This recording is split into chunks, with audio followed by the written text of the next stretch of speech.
What's up, everybody? Sunkissed here, and in today's video we're going to be going over an Ultracite Laser Sniper build, and this was kind of prompted by a recent video made by Maven, so huge shout out to Maven for making that video. Go check out their channel and watch that video. But essentially, the Ultracite Laser Sniper right now is kind of busted with the beam splitter and quad, probably giving you a little bit more ammo than you're supposed to be able to have with the beam splitter on there. But I was curious just to see what sort of damage and output we could get without running the beam splitter. And it's actually very, very good still. So highly recommend you give this build a try. Go check out Maven's channel as well as that video if you can. Subscribe to us both, leave a comment, and hopefully catch you at the end of the video. That's one thing nice about this. It has a pretty decent combination of range, and we can survive that hit impact right away. Yeah, but that just melts the legendary Scorch Beast. Got a 3-star legendary.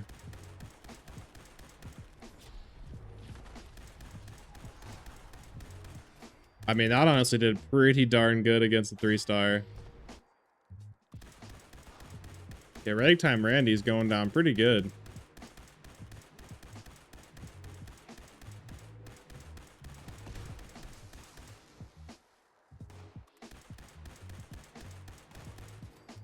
I'll be honest, like, that's not bad. Like, I don't know if you've played bounties or ran bounties, like, since they updated them and level 200 and stuff, but they're way tankier now. And this does a pretty darn good job, if I'm being honest. All right, the weapon we're using here today is the Ultracite Laser Sniper, and we're going to be using quad, rapid, VATS optimized, and pinpointers on this, with the hair trigger capacitor, aligned sniper barrel, aligned stock, standard sights, and the gyro compensating lens. You're going to see the damage might be a little bit higher on there than what you might see when you're inspecting it. I am bloodied, so that will show in the Pip-Boy, and I'm also using rage armor, so you actually might see the damage tick down potentially as I'm talking here, because you need to maintain your stacks of rage. And I gotta take care of some intruders here, it looks like, maybe for a second. All right, back to looking at the weapon. So this is kind of a weapon I've been using for quite a long time. However, I have switched up the way I've been using it because of a video that Maven released recently. It was brought to light that you can use the beam splitter and quad and the beam, so essentially just run quad and the beam splitter. And normally the beam splitter would reduce your mag size to 3. When you add quad to it, it still is acting as if the original just laser gun had that mag size. So there's just kind of some wonky stuff going on with quad right now with it. Hopefully it stays that way long term, but I was curious just to see how the weapon would do just in a non-beam splitter form and a little bit closer to what it would be potentially if it is nerfed. Even if the mag capacity is showing 70 now, it would at most get bumped down to 40 since the charging sniper barrel drops the mag to 10. So even still having 40 shots would be pretty strong with this. Now, if you're looking at or wondering how to get the Ultracite Laser Sniper, you can actually get the plans at a couple of vendors, which I'll have on screen now. And pretty much all the mods you need to build this weapon, or at least just the base mods, hair trigger, aligned sniper barrel, those sorts of things, you can learn all of those by crafting and scrapping the weapon. So just craft a bunch of them and scrap until you get all these mods. All right, taking a look at our armor really quick here. We have 4 pieces of civil engineering armor that is unyielding. Honestly, it doesn't really matter as much what armor you run. You could probably, it would actually be better to run something with better resistances. This is just my normal unyielding set that I run, but I did throw a rage armor chest piece on to get extra damage for rage stacks. So that's why we don't have a full set of unyielding. But the legendary effects I have on this are unyielding, +2 agility, through hikers, and limit breaking. And with the amount of luck you still get from 4 pieces of unyielding armor and having 4 pieces of limit breaking, we are still able to crit every other shot. I believe the bare minimum requirement to crit every other shot with 4 pieces of limit breaking is 25. As this build currently is, I have 32 luck, so well above that threshold. But that's what we have on the civil engineer armor. For the actual mods, I have buttressed and deep pocketed for extra carry weight. If you're unfamiliar with rage armor, This is essentially Raider armor, and you're going to want to try and get the heavy version of it if you can. It'll have the best resistances, and then I put Buttressed and Deep Pocketed on it. And I do think the next update we might actually be able to change the effects on this. So there's actually a possibility I might be able to change this piece to Unyielding too. But the way that this thing really works, the only important part about it, honestly, is the gaining health over time while on a kill streak. That's really nice for being a bloodied character and trying to run this as a bloodied character, because you do actually take additional damage when you have those rage armor stacks. So this is definitely more of a glass cannon type of build. But the kind of main reason you really want to run rage armor is because of those extra 100% damage you can get from having a full 100 stacks of rage. So it is a little risky because you also take additional damage when you have those rage stacks, but it can make a pretty big difference in how much damage you're outputting to the enemy. And if you're curious how to get this, it is a possible drop from completing the Colossal Problem Nuke Boss event. So definitely farm that until you get one. I do believe it's tradable, so if your friend has an extra one, they can drop you one, or maybe someone has one for sale. But guaranteed way, just farm Colossal Problem, and you'll get one eventually. Before I do get too far in the video, though, definitely go check out MAVEN'S video. It's a super awesome build. Today's video, I just wanted to try and make my own version of it as a bloodied human character. And also, I've honestly really loved the Ultracite Laser Sniper for a really long time, and I normally run it reverse Onslaught instead of just like normal Furious. So MAVEN'S video really kind of opened my eyes to how good of a kind of quasi commando weapon this thing can really be. So huge shout out to Maven. Go check out the channel. And again, thanks a ton for making that video, because it kind of renewed my love in the Ultracite Laser Sniper. All right, just to go over really quick how the Rage Armor works. You get a stack when you take damage, and that's just any instance of damage. It's not a number of damage. So kind of what I think the most ideal way to self-damage is just to throw explosive on a kind of low damage weapon and then just shoot the ground next to you. Ideally, you'd have maybe like quad or something on that so you could speed this up a little bit. It just takes a little bit longer the first time because those stacks do take quite a bit of time to start running out. So like once you get all the way up to 100 stacks, like you're only going to have to do this every so often. So my 10mm pistol normally does the trick like once I'm at 100. So I'll stay at 100 for I think like 90 seconds, 30 seconds, but you could have your stacks pretty high pretty easily. All right, quickly going over our buffs and mutations here. I do run bobbleheads and magazines. We will have Curator on this build to extend the life of those. Got an energy gun, bobblehead, have Psycho buff, Tesla Science 7 to increase our energy gun crit damage. Not sure what it's showing on screen there, but it's not correct. Black-Eyed Susan Soothin for extra damage. Blight Soup for extra crit damage. And then in terms of our mutations, we have Adrenal Reaction, Bird Bones, Eagle Eyes, Egghead, Healing Factor, Herbivore, Herd Mentality, Marsupial, and Speed Demon. All right, taking a quick look at our special points here. We have 5 Strength, 10 Perception, 4 Endurance, 3 Charisma, 15 Intelligence to get that extra buff from Science, 10 Agility, and 9 Luck. Going right away into the Legendary perk cards, we have 5 special cards, and then taking one for the team. Although this one isn't as useful, you want to try to avoid damage as much as possible with this build because you definitely are a glass cannon.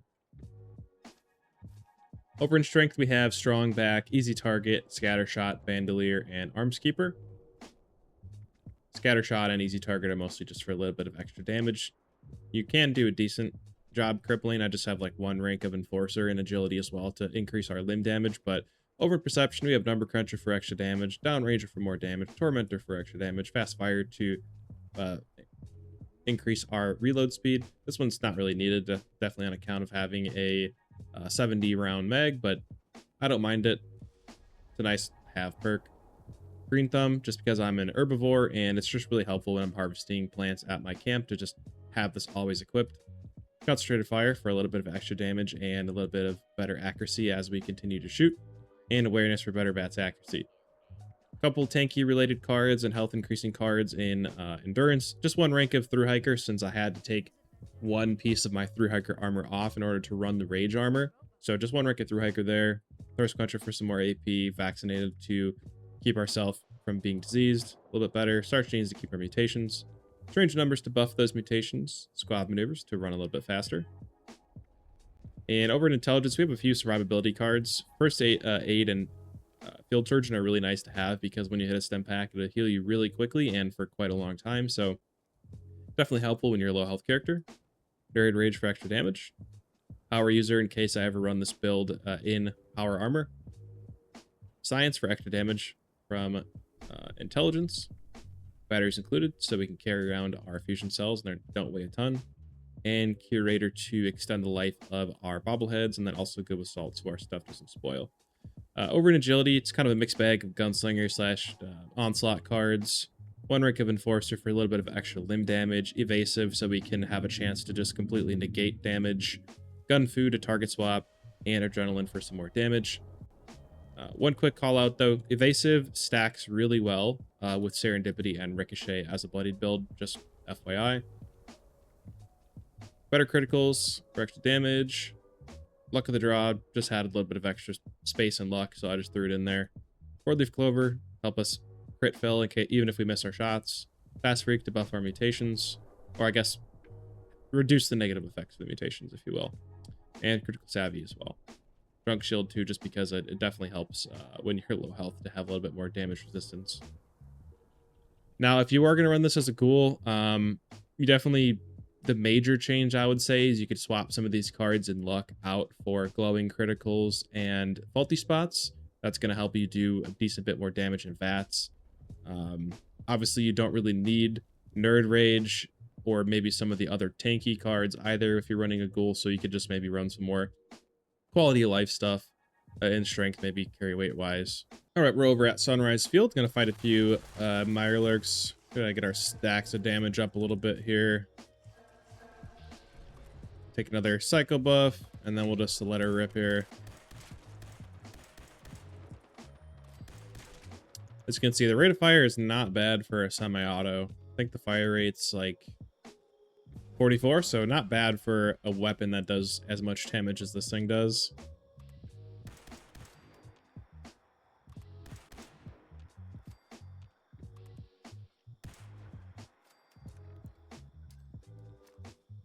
Let's see if we can get the Mirelurk Queen to spawn here.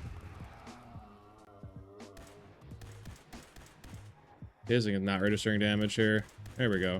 Now it's going. Yeah, made pretty quick work of that level 100 Mirelurk Queen once our damage actually started registering there. All right, now we're over at Fisher-Site Prime. See if we can go pick a fight with some Scorch Beasts here. Get our stacks of adrenaline up. That's one thing nice about this. Has a pretty decent combination of range and we can survive that. Hit a stim pack right away. Yeah, but that just melts the legendary Scorch Beast. No problem. Still like only halfway through our mag as well.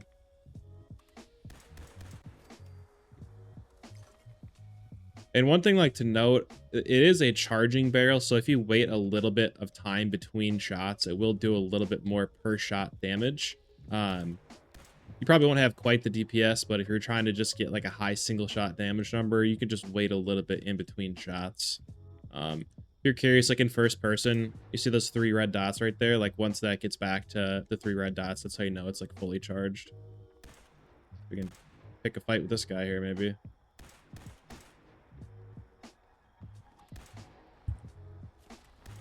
Got 3-star legendary.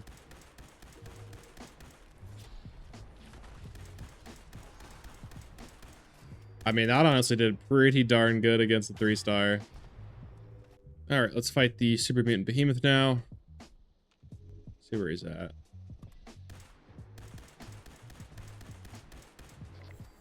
Yeah, that went down pretty quick.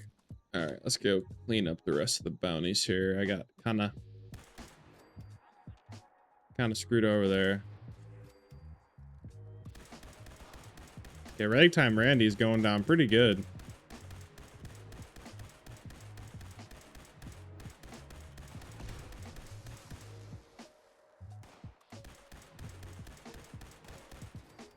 I'll be honest, like that's not bad. Like I don't know if you've played bounties or ran bounties like since they updated them and level 200 and stuff, but they're way tankier now.